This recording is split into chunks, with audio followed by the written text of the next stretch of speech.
Bonjour ou bonsoir chers auditeurs et chères auditrices, de notre web radio R212, notre auteur Aziz Bousseta, en sa qualité de chroniqueur invité, partage son avis et sa réflexion avec vous dans cet article intitulé « À défaut de battre Mostafa Terrab, alors il faut l'abattre ».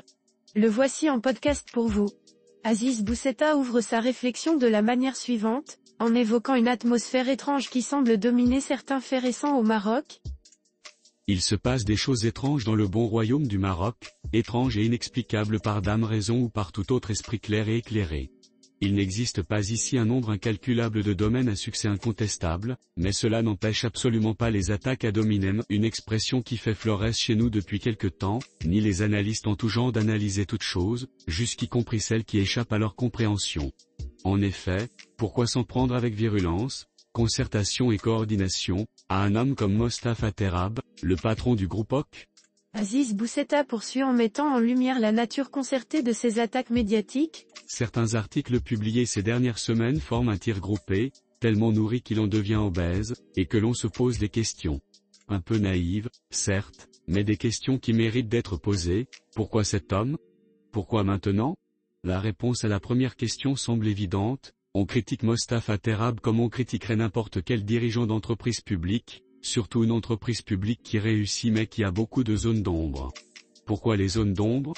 Parce qu'il s'agit d'un fleuron de l'industrie nationale, que tout ne doit ni ne peut en être divulgué, et aussi car l'espionnage industriel existait avec lui la volonté étrangère de contrôler ou de connaître l'entreprise installée sur les 3/4 des réserves mondiales de phosphate.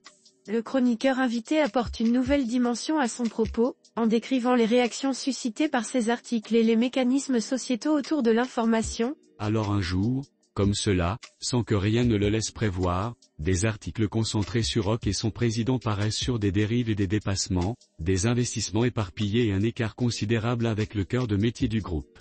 Soit. Mais l'intérêt de ces articles est ailleurs, avec leurs titres soigneusement choisis pour frapper l'imagination et retenir l'attention. La propension des Marocains à s'informer, même par la désinformation, fait le reste. On transfère compulsivement les messages WhatsApp, on s'échange les points d'interrogation, parfois d'exclamation, toujours dans une sorte d'incompréhension, et on se passe des coups de fil intéressés, à la recherche d'infos, avec toujours cette question, que se passe-t-il? Pourquoi attaque-t-on tant et autant Terrab? Dans notre réalité très marocaine, très ancienne, très mystérieuse, nous avons cette faculté de donner de l'info au compte-gouttes, ou de tester au moyen de ballons d'essai jetés ici et là. Aziz Bousseta approfondit sa réflexion de la manière suivante, en interrogeant les raisons précises de ces attaques et les preuves qui pourraient les étayer. Qu'a donc fait Mostafa Terrab de si répréhensible pour être le héros de ces articles alors que la Cour des comptes ne s'est pas prononcée, que le Parlement n'a rien dit, que les inspecteurs des finances et tous les services de l'État n'ont rien vu? Ou tous ces gens sont complices, ou ils sont incompétents, ou, plus simplement, il n'y a rien, d'où la question, pourquoi alors ces articles? Que lui reproche-t-on?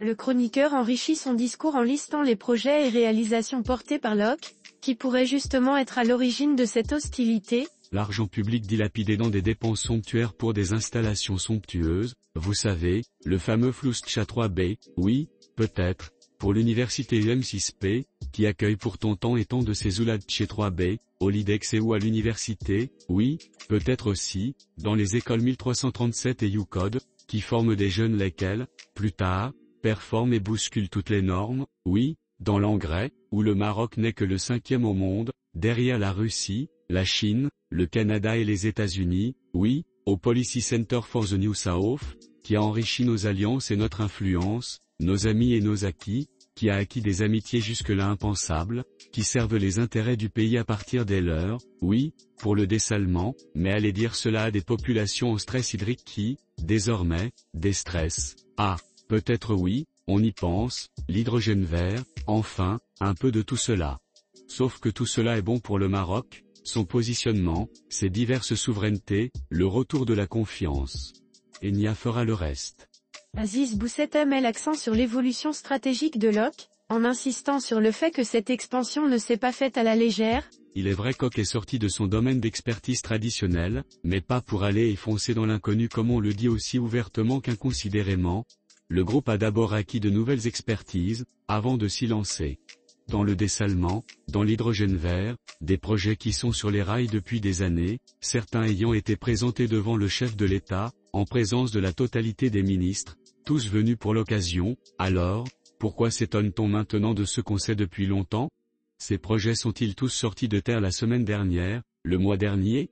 Un journaliste, à la condition qu'il soit talentueux, ne peut occulter cela. En principe, peut-être alors est-ce le data center qui dérange la possible concurrence, laquelle refuserait en toute logique un nouvel arrivant dans son secteur, peut-être. Il poursuit en posant une série de questions cruciales sur les intentions réelles de ces attaques médiatiques. Mais quel est l'intérêt de vouloir fragiliser un groupe qui, qu'on le veuille ou non, est une locomotive industrielle et économique nationale? Quel est l'objectif derrière ces articles à charge contre Mostafa Terrab, car ils sont dirigés contre lui et non contre le groupe qu'il dirige? Ciblés par les États-Unis qui craignent, eux, la concurrence de ce dernier, ou par l'Union européenne, qui appréhende ses progrès et son arrivée sur son territoire à travers d'autres structures, voilà aujourd'hui qu'est l'objet d'une offensive interne. Aziz Boussetta souligne l'absurdité de certains reproches, notamment sur la durée du mandat de Mostafa Terrab. Pourquoi feindre de s'offusquer de la longévité de Mostafa Terrab alors qu'il n'est pas le seul dans cette situation? Banque Al Maghrib, ONCF, HCP et Maroc Télécom jusqu'à récemment. Pourquoi changer des équipes qui gagnent? Nous sommes en monarchie et le temps long est un concept qui ne peut être compris que dans une monarchie, et celles et ceux qui en comprennent le fonctionnement. Il conclut son plaidoyer avec force, en appelant à soutenir plutôt qu'à fragiliser ce qui fonctionne. On veut développer ce pays, dit-on, mais quand il y a des gens qui y travaillent, alors on leur tire dessus. On ne fait rien de mieux, on ne propose rien de plus, mais on les flingue. Il est vrai qu'il a toujours été plus facile de démolir que de construire. Oui, OK est une locomotive, elle draine et entraîne, elle forme et recrute, elle innove et prospecte, elle ose et propose. OK fait peur à l'extérieur, doit-on accepter que l'intérieur aussi la craigne? Il n'y a aucune raison, et le mieux qu'on puisse faire est de laisser faire les décideurs sans user de certaines formes d'influence. Et pour clore sa réflexion, Aziz Boussetta rappelle le cadre légal qui régit les hautes fonctions au Maroc, comme un ultime rappel à l'ordre en ces termes. Il existe au Maroc une loi organique qui porte le numéro 02-12, et qui édicte que certains hauts, très hauts responsables sont nommés par Daïr, en conseil de ministres, après délibération. Les choses sont ainsi et le demeureront, et rien ni personne, grande manœuvre ou basses œuvres, n'y changeront rien. Chers auditeurs de la web radio R212, merci d'avoir été à l'écoute de ce podcast, et de partager avec nous ce moment d'échange et de découverte. Votre présence et votre fidélité sont notre plus belle récompense. On se dit à très bientôt, si vous le voulez bien. Avec toute notre gratitude, l'équipe de R212.